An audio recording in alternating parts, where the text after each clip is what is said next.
Hi everybody, welcome to today's video.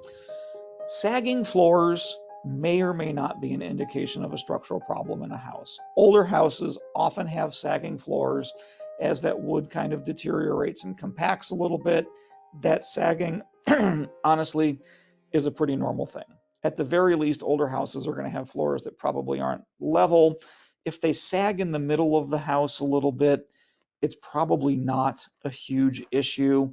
Maybe it's just some wood that's deteriorated or that needs to be braced in the basement or crawl space of the house.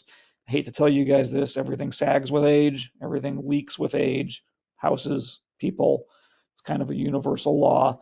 So on an older house, a little bit of sagging in the middle of the house, probably not a huge structural issue. However, if your floor sags more towards the outside wall of the house, it may indicate that the foundation is moving and causing that floor to sag. And it's not just a relatively limited framing problem, it's more of a foundation problem. So if you have a sag or a slope towards the outside wall of a house, that's a little bit more alarming than a sag in the middle of the house. And here's an example of that. This house was up north and west of Zionsville just a little bit, if I recall correctly. It was actually during the last downturn in the economy, so 2008, 2009, somewhere in there, RE-owned, bank-owned property. And when you walked into it, you could actually feel that your floor was sloping a little bit towards the outside of the house.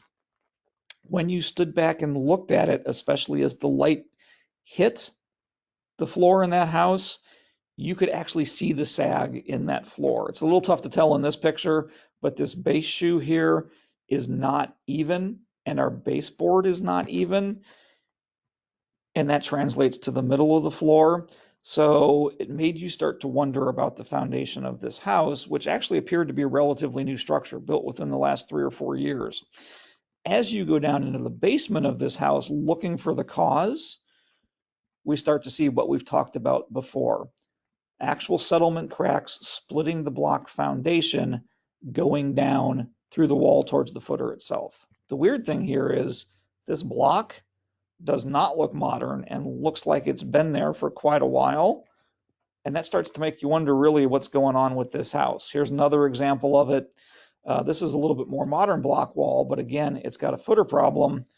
And then here is a very significant settlement crack underneath that house where it has all the classic symptoms we've discussed. It's narrower at the bottom, much wider at the top, and we have evidence of bulk movement of that structure upstairs in the house itself.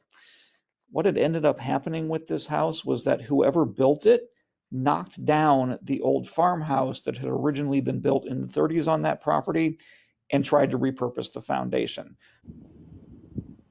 Thanks for watching. We'll see you in the next video.